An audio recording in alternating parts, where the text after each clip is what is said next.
ஒரு கோஷத்தை போடு, ஒரு கோஷத்தை கண்டிக்கின்றோம் கண்டிக்கின்றோம் கண்டிக்கின்றோம் கண்டிக்கின்றோம் கண்டிக்கின்றோம் கண்டிக்கின்றோம் கண்டிக்கின்றோம் கண்டிக்கின்றோம் பாசிச பாஜக அரசு பாசிச பாஜக அரசு திராவிடர் புரட்சி கழகம் வன்மையாக கண்டிக்கின்றோம் பாபர் மசீதியை இழுத்து தள்ளிய சிஏஏவை கொண்டு வந்த என்ஐஏவை கொண்டு வந்த நீட் தேர்வை கொண்டு வந்த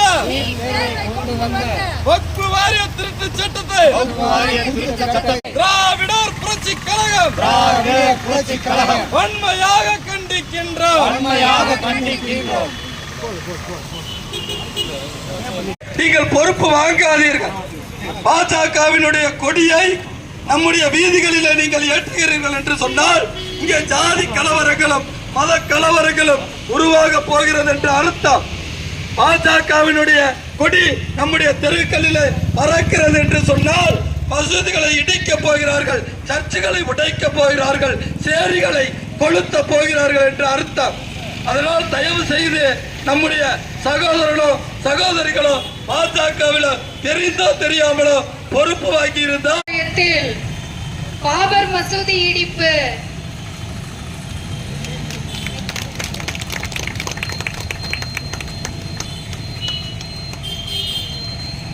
உத்தரபாளையத்தில் பாபர் மசூதி இடிப்பு, சிஏஏ, என்ஆர்சி, முத்தலக், வக்ஃபு வாரிய திருத்த சட்டம் என தொடர்ந்து சிறுபான்மையினர் மீதான இன அழிப்பு சட்டங்களை நடைமுறைப்படுத்தும் பாசிச பாஜகவை கண்டித்தும் வக்ஃபு வாரிய திருத்த சட்டத்தை திரும்ப பெற வலியுறுத்தியும் நடைபெற்றுக் கொண்டிருக்கின்ற இந்த கண்டன பொதுக்கூட்டத்திற்கு தலைமையேற்று நடத்துகின்ற தோழர் சந்திரன் அவர்களே, வரவேற்புரை ஆற்றிய தோழர் குமார் அவர்களே மற்றும் கண்டன உரை ஆற்றி சென்றிருக்கிற மதிப்பிற்குரிய அண்ணன் தோழர் பசும்பொன் பாண்டியன் அவர்களே, தோழர் மணி அமுதன் அவர்களே, தோழர் மது அவர்களே, தோழர் தலித்ராயன் அவர்களே மற்றும் இங்கே பல்வேறு வேலைகளுக்கு மத்தியில் வந்திருக்கக்கூடிய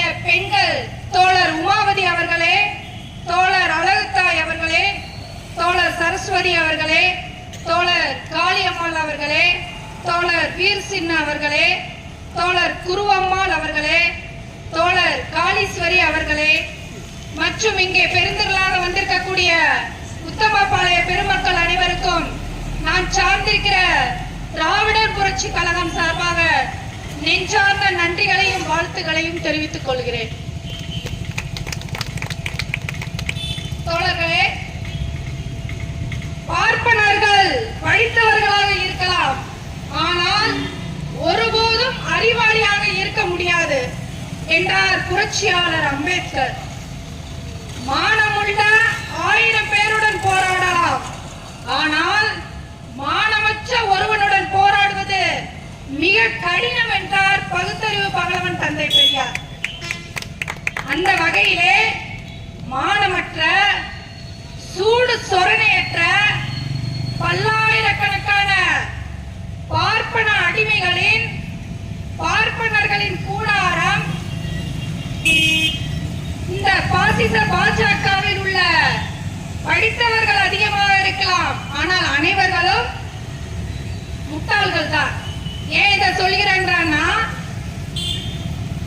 தாழ்த்தப்பட்ட மக்கள் கோவிலுக்குள் நுழைந்தால் அவர்களை அடித்து கொலை செய்வது, இல்ல தாழ்த்தப்பட்ட சிறுபான்மையின மக்கள் மாட்டுக்கறி தின்றார்கள் என அடித்து கொலை செய்வது,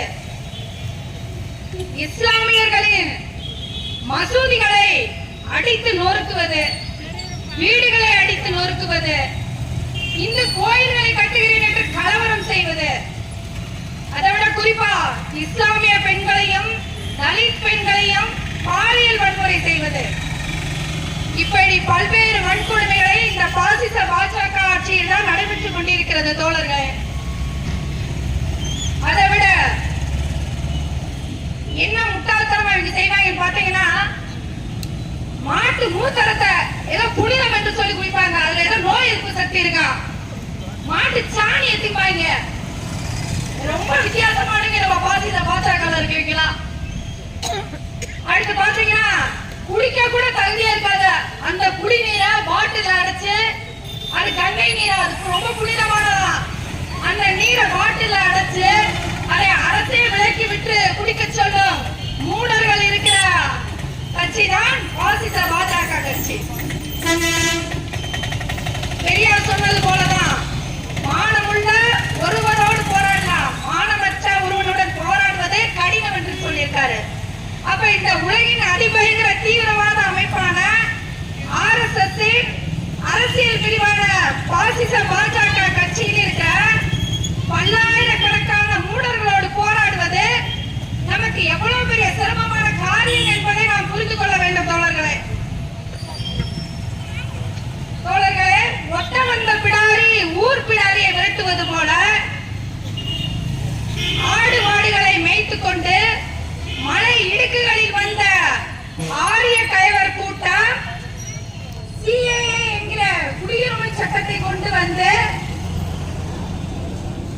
இந்த மண்ணின் மைந்தர்கள் யார் என்று ஆய்வு செய்கிறது. எவ்வளவு ஒரு சிரிப்பா வந்து நினைச்சா, இவங்கெல்லாம் மலை இடுக்குகள்ல வந்தவங்க, இவங்க வந்து மண்ணின் மைந்தர்கள் யார் என்று ஆய்வு செய்யறாங்க. ஆடு நனைகிறது என்று ஓநாய் அழுதுவது போல இந்த இஸ்லாமிய பெண்களை பாதுகாக்கதான் நாங்க முத்தலாக் சட்டம் கொண்டு வந்தோம்.